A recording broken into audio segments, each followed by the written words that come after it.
حادثة. حلو. يا لهوي جامدة حلوة.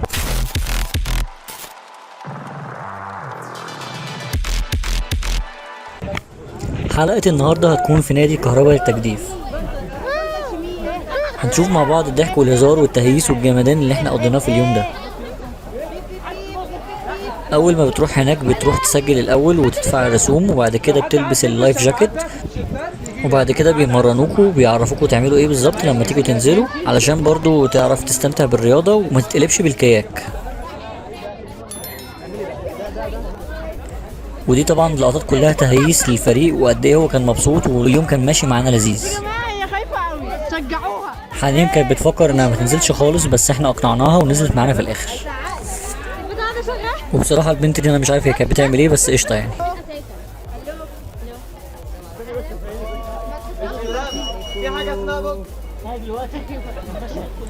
واضح هنا ان انا كنت بتخانق ولا باين اكتر؟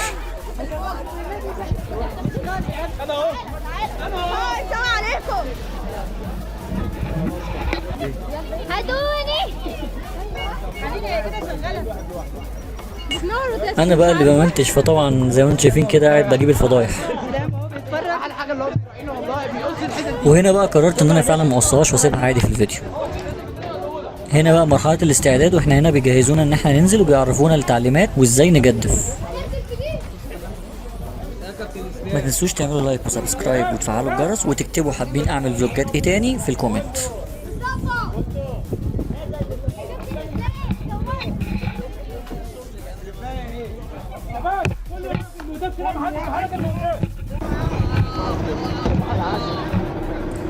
هنا كل كاياك مربوط في التاني ومربوط في الاخر في اللانش عشان يوصلهم للاتجاه او المكان اللي احنا هنعمل فيه الكاياك.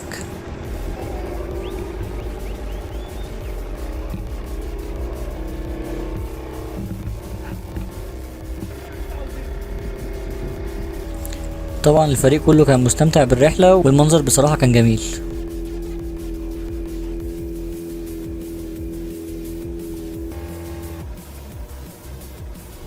وهنا بقى بعد ما فك الفريق كله من بعض وبعد كده سابهم يعملوا كاياك.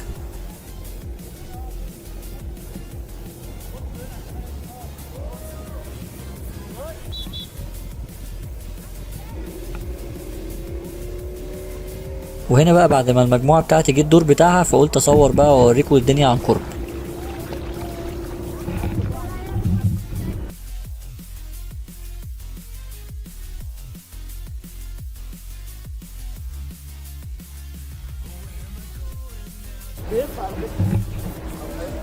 شوية لعب ومونتاج بالكاميرا مش هيضر يعني.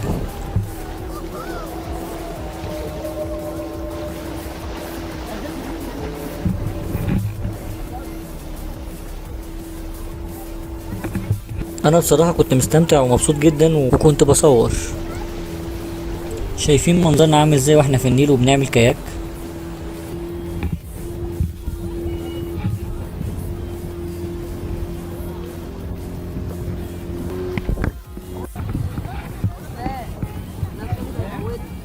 وهنا بقى بندق كان عمال ينكش فيا.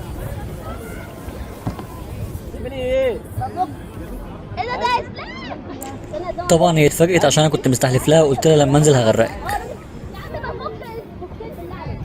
هو دي اصل الفوق اللي قدامي مش اللي ورايا.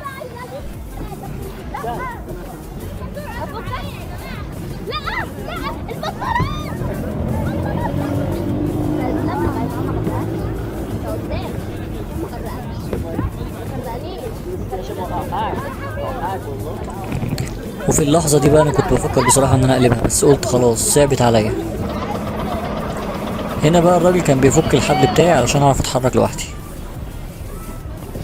هنا كنت عمال اخبط عصاية الكاميرا وبصراحة انا مكنتش عارف اتصرف ازاي، بس خلاص في الاخر اتعاملت يعني. فليبدأ اللعبة والمغامرة.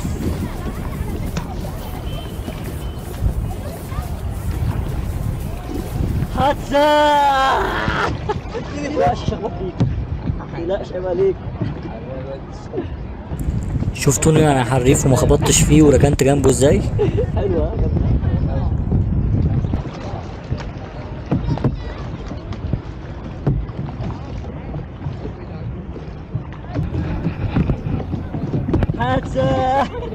وهنا بقى انا كنت قاعد برخم على الناس عادي جدا يعني. ايوه يا محمد. او هنا بقى ربنا سلط عليا محمد ورخم عليا. غير الكاميرا. شفتوا رخامتي؟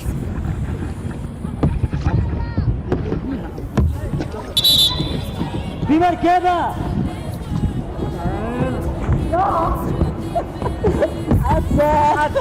واضح قد ايه احنا كنا مبسوطين.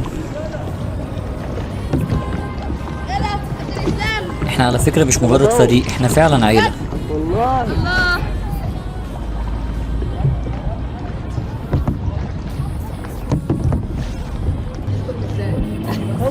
وده بقى ارخم واحد في الفريق، بس انا بحبه والله. ما تعرفش تقلب. ما تعرفش؟ لا بتعمل. ما اعرفش صح؟ اه. متأكد صح؟ اه. متأكد صح؟ اه متأكد. اه. ريح مش هزوم.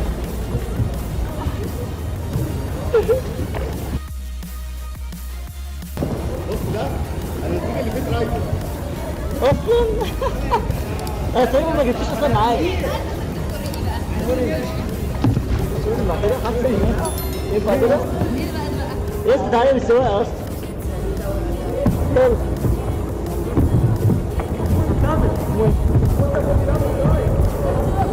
يلا يا شباب يلا يلا. انا كده باش نمشي خلاص. هنا بقى بندق حاسس ان هو بيمشي بطريقة يعني مش عارف، انا ما شفتش حد قبل كده بيمشي نفس الطريقة دي. انا تعبت. انا تعبت. كنت ماشي بجنبك ليه؟ انا وجعني. ايه عندك شباب عاشر ليه؟ طب بص تعالى خد تعالى خد بالك ماشي؟ يلا يلا خد بالك. اهو. خد البطاقة. ليه ما تاخدش؟ اه ماشيين باك. انت فاهم ازاي يا اسطى؟ انا باكستاني. يا اسطى بقى بقى يا اسطى بقى اول مرة.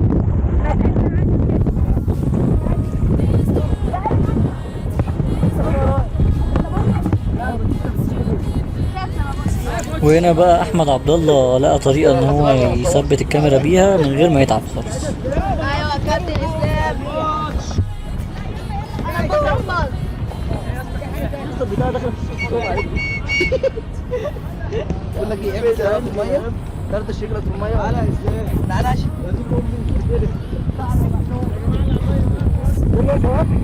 يلا فين؟ زحمة بقى. اسيبكم بقى تتفرجوا هنا شوية.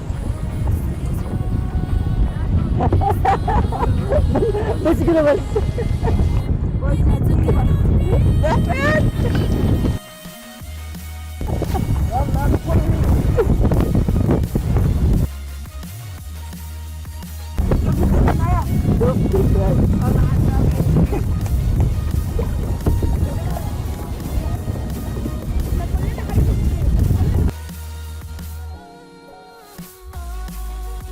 شفت انت بتسفر بتلاقيني عندك اول واحد.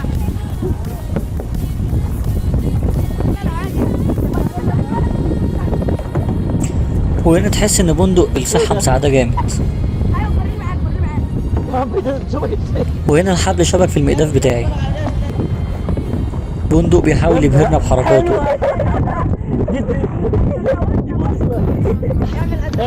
وهنا كنا بنترول مع بعض كنوع من انواع الدعابة. عاصم كان جاي يرخم عليا بس انا سبقته ورخمت عليه. بيكون بحلك. جاب ورا. وهنا بندق كان قاعد بيستجم، تحس انه قاعد على الشازلونج ولا حاجة.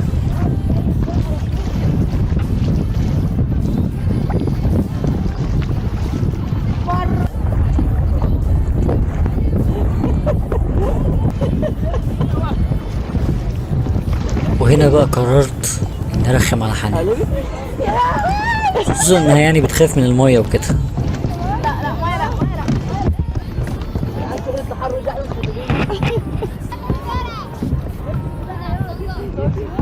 وهنا الواد الرخم اللي انا كنت بقول لكم عليه اتقلب، الحمد لله انه اتقلب. في واحد قلب.